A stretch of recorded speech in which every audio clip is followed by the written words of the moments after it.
The engines hummed like a restless drum beneath the cabin. Overhead, bins clicked shut. Flight attendants moved with practiced smiles, and seatbelts snapped one after another. "Mom, look," the boy whispered, pressing his face to the oval window. His laughter was light, unfiltered, filling the small space with a kind of warmth that didn't belong on crowded flights. The man 2 rows down shifted, his jaw tight. His eyes flicked toward the sound, then away, but returned, restless, sharper this time. He leaned back, arms folded across his chest, breathing through his nose as if the air itself was an irritation. The boy's mother touched her son's shoulder. "Keep your voice down, baby," she said softly. Her words were gentle but laced with a kind of practiced caution. The man's sigh carried louder than it should have. Heads turned, subtle glances, the kind passengers trade when tension starts but words haven't arrived yet. The boy shrank a little, lowering his head, the laughter fading into his sleeve.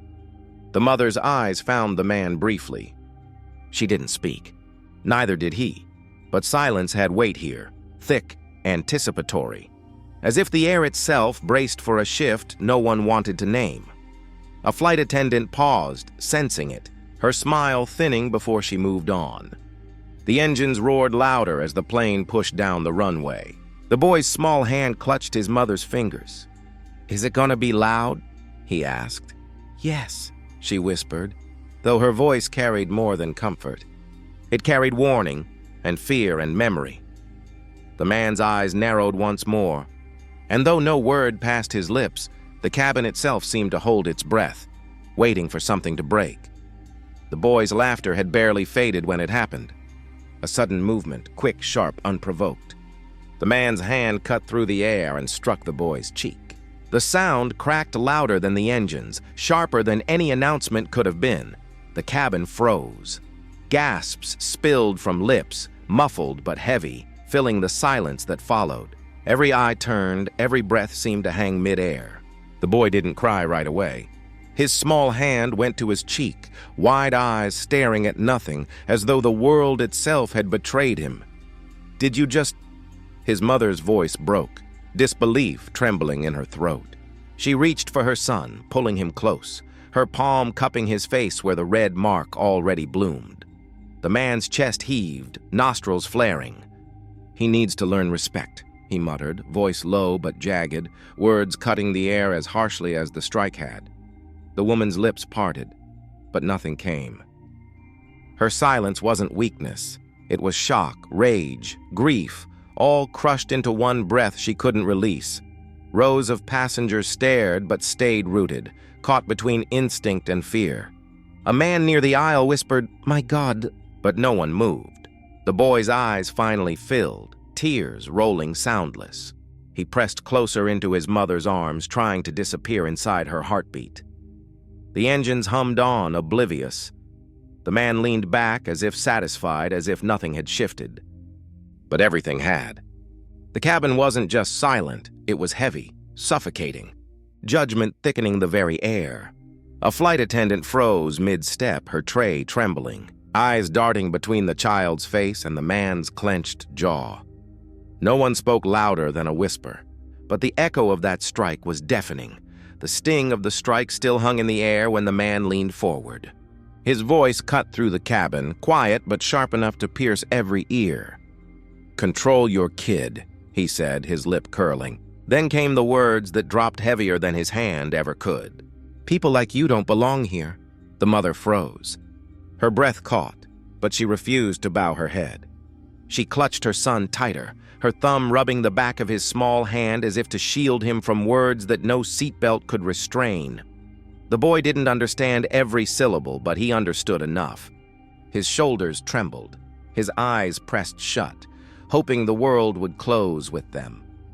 Around them, passengers shifted in their seats. Some lowered their gaze, some whispered just loud enough to hear themselves, but not enough to be counted. The silence wasn't protection. It was complicity. A man in the back muttered, "Unbelievable," but his eyes never left his lap. A woman across the aisle dabbed her lips with a napkin that no longer needed dabbing. The mother finally spoke, her voice steady, almost too calm. "He's a child," she said, the weight of generations hiding in her tone. The man smirked, as if her restraint proved him right. He leaned back, arms crossed, arrogance swelling. But something cracked in the space between his words and the silence that followed. Passengers avoided his stare now, not hers. Eyes flickered to the boy's cheek, to the bruise forming where innocence had been struck. The engines roared on.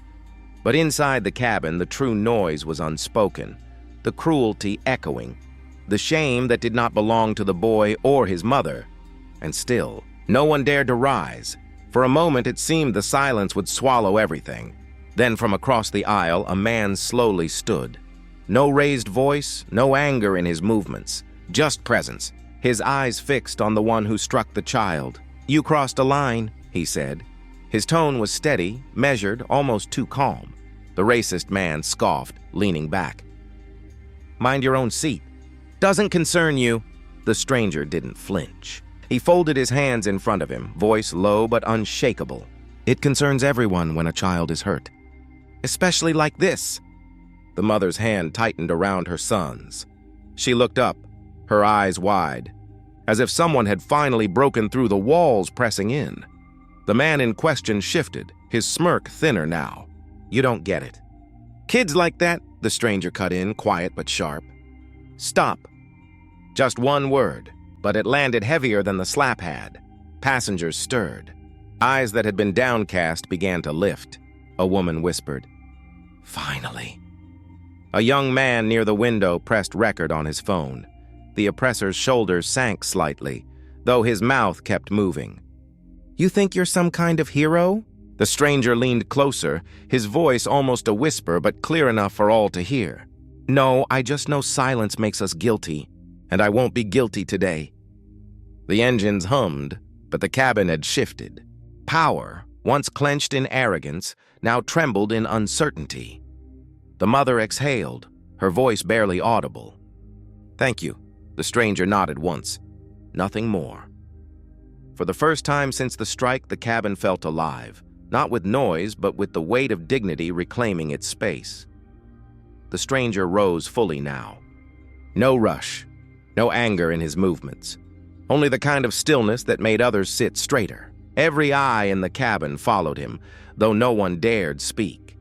The racist man shifted in his seat, the first flicker of unease crossing his face. "Sit down," he muttered, his voice lower now, stripped of its earlier bite. The stranger didn't sit.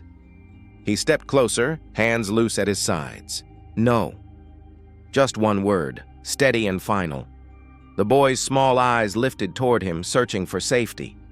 His mother's lips trembled, caught between gratitude and fear. Passengers began whispering, voices weaving into the heavy air. "He's standing up. Finally." Phones tilted upward, recording quietly. The man's bravado cracked. "You don't know what you're getting into." "People like me. People like you." The stranger cut in, calm but cutting, have hidden behind silence long enough.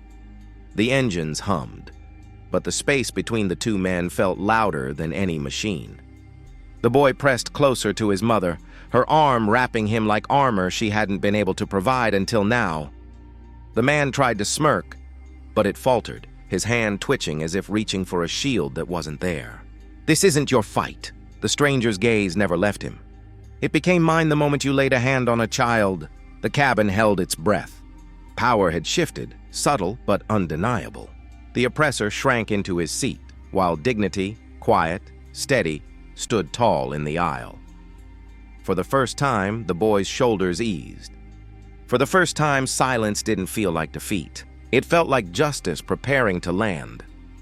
The stranger's words still lingered in the cabin, hanging like smoke that refused to clear. For a long moment, no one moved.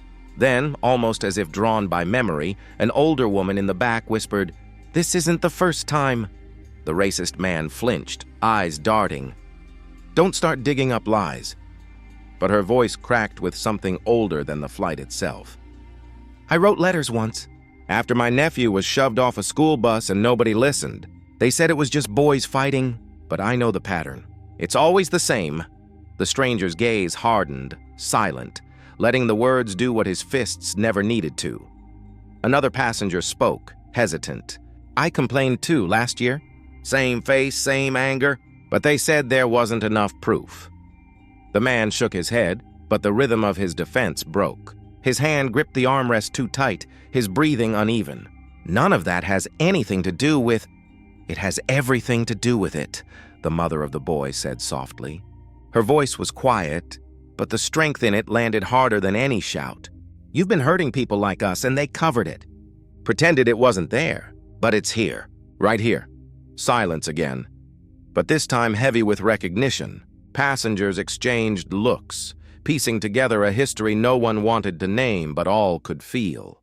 The man's face drained, his arrogance thinning into something smaller, almost desperate. For the first time, he looked like the one trapped. The stranger didn't need to add more.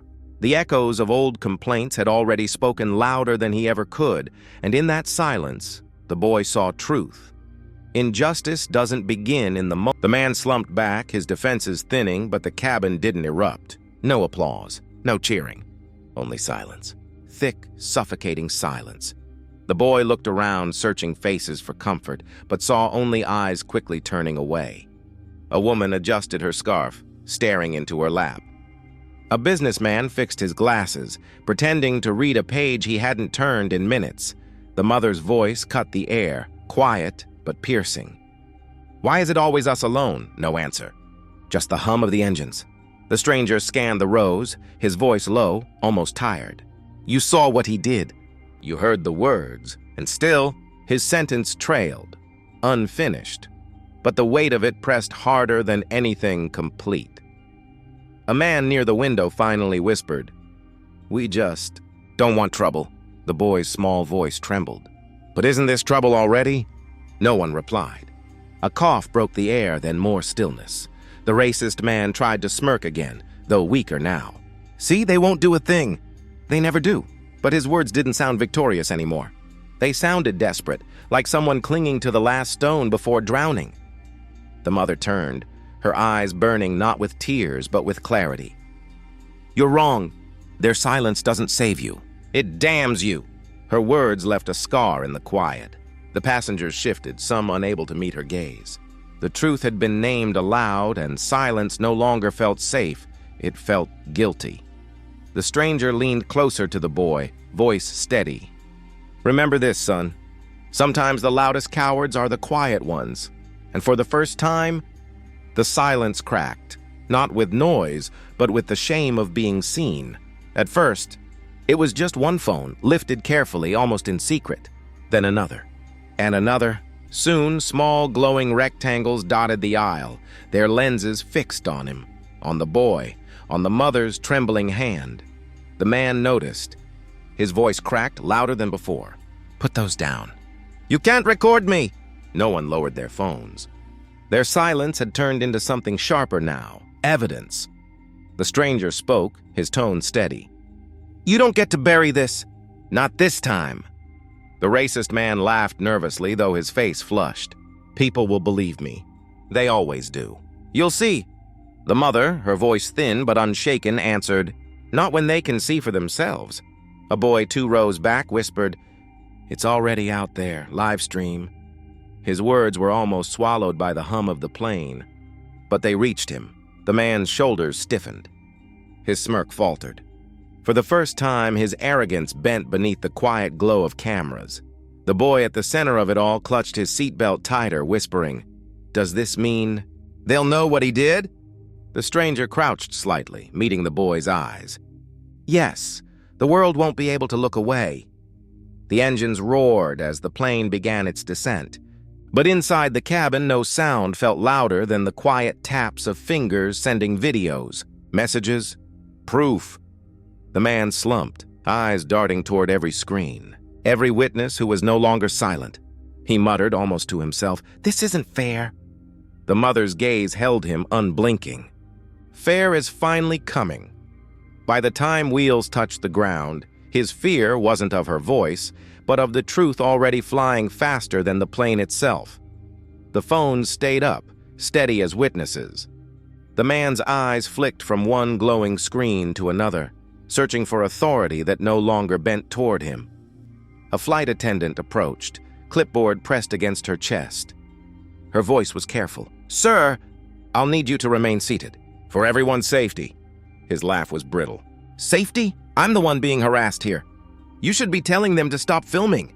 The stranger's voice cut through, calm and sharp. "They're not filming you. They're filming truth." A ripple moved through the cabin. Small nods exchanged glances, the kind that spoke louder than words. For the first time, he stood alone. The man turned toward the attendant, voice cracking. "You know who I am. You know what happens if you cross me." She swallowed hard but didn't move. "What happens if I don't?" Her question lingered in the stale cabin air, heavier than his threats. The mother, still clutching her son, whispered, "It's different now. People see." He glared at her, but his tone wavered. "You think this changes anything? People like me? We don't just fall." The stranger leaned forward, voice low but unflinching. "Then why do you sound like you already have?" Silence stretched. The man's jaw worked, but no words followed. The armor he carried, titles, connections, years of being shielded, sounded hollow now against the weight of one quiet question. The boy, small but steady, asked into the stillness, "Is he scared?" No one answered out loud, but the truth sat in every lowered gaze, every phone still recording. Even silence had turned its back on him. His privilege wasn't shattered in a crash. It was leaking, drop by drop, until there was nothing left to hold. The man slumped back, but the walls of the cabin closed in tighter than any cell. Every face was turned toward him, not in fear anymore, but in judgment.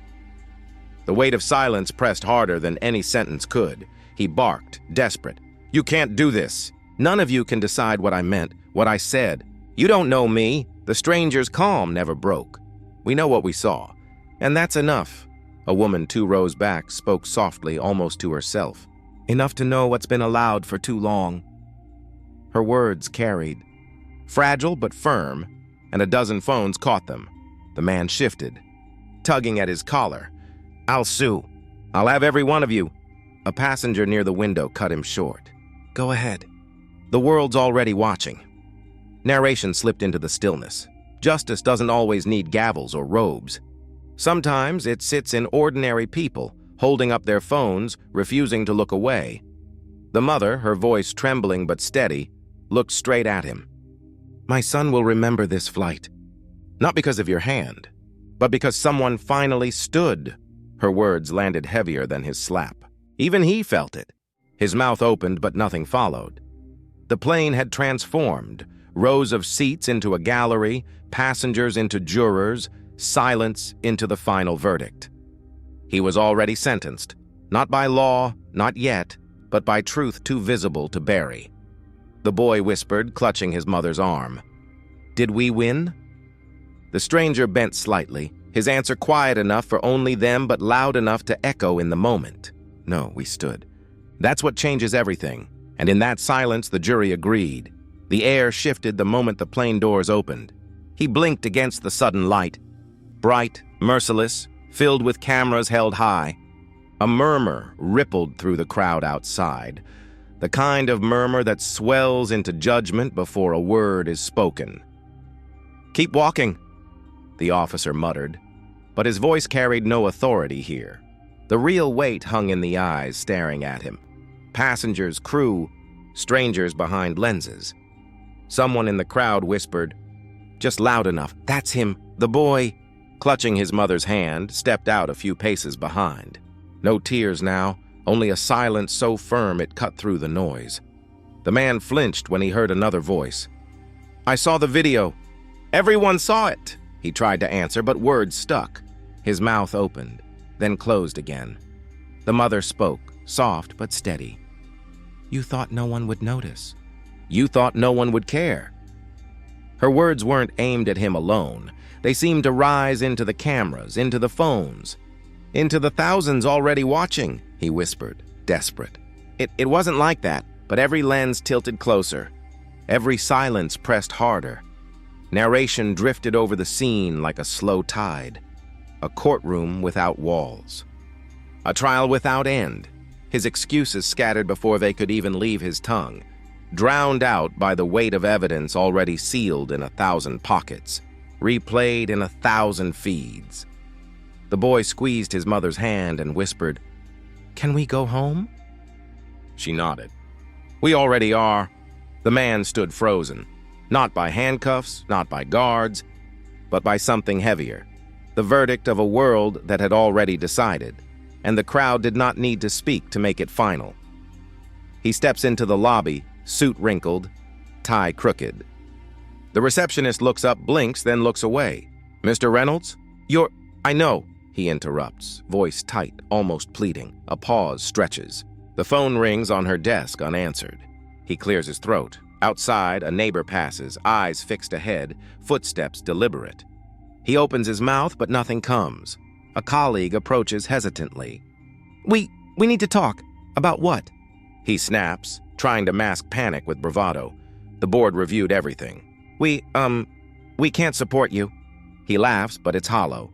"Support me? I didn't, it's blown out of proportion." Her lips tighten. "The videos, everyone's seen them." "It's not just proportion. It's truth." He exhales sharply, turning to leave. Doors click shut behind him. Inside, his phone buzzes, text after text from old friends. No replies.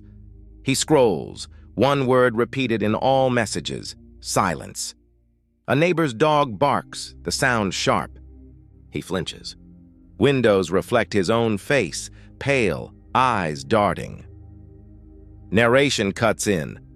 Power is not stolen in shouts, but evaporates in absence. The world does not need to yell to make him small.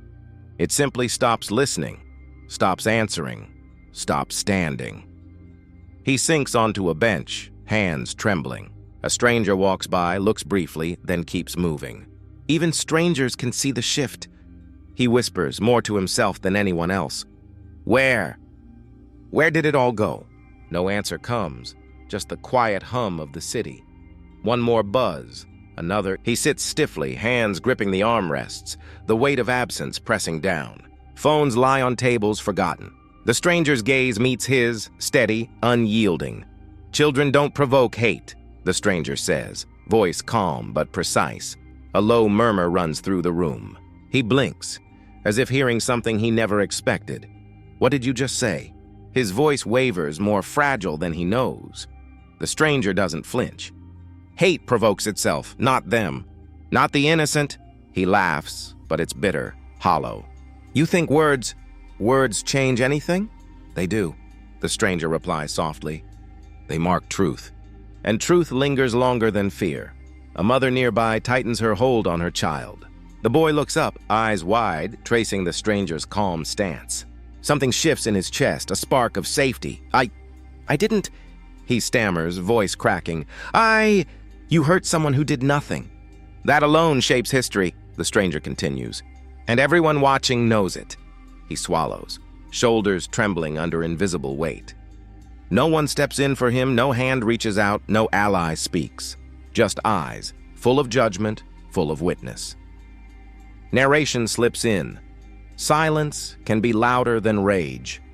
Presence can outweigh threat. One measured truth can tilt the scales history has tried to tip for centuries. He looks around. Phones record. Faces watch. Murmurs grow quiet. A subtle chorus of collective understanding forming without sound. "You see?" the stranger asks, still calm. "History remembers those who stood, and those who refused. Which one will you be?" He cannot answer. Words stick, swallowed by shame. He sits smaller, undone. The mother's hand brushes her child's hair. Eyes meet the stranger's. A nod passes quietly, permission to reclaim space, dignity intact. And in that instant, a single sentence shifts everything.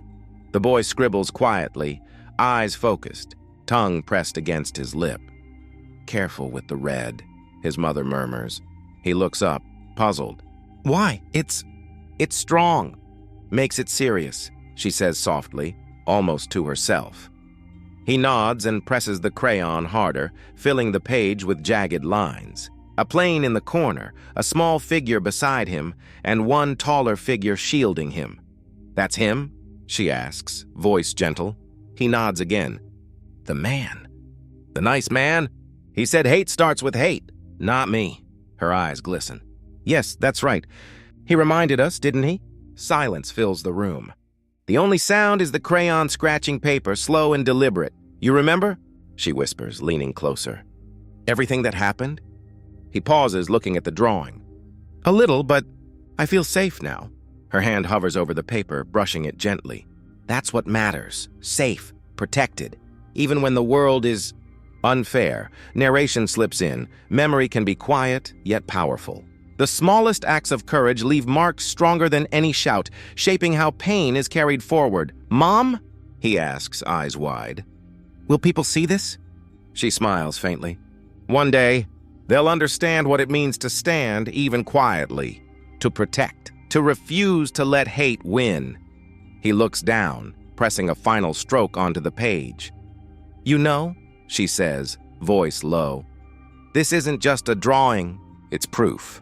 Proof that someone stood, that someone mattered, and that even small hands can carry big truths." He folds the page carefully, tucking it into a folder. "Like a secret?" "Yes," she replies.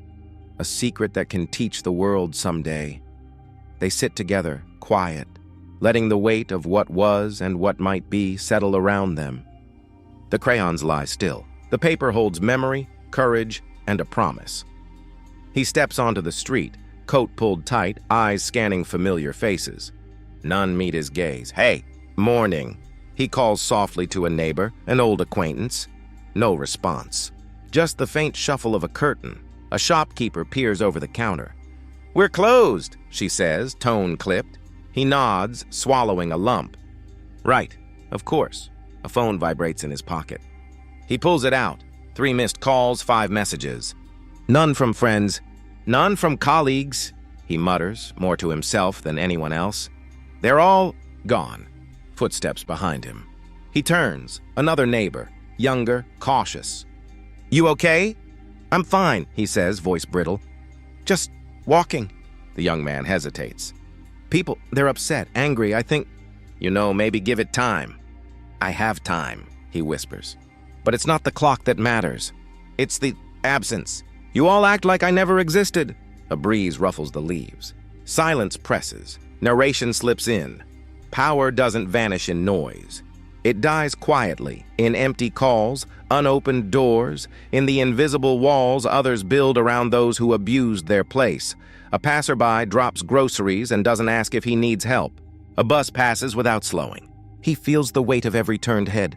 "I suppose this is what it feels like," he says, almost to himself. "To be nothing." An old friend finally stops, voice low.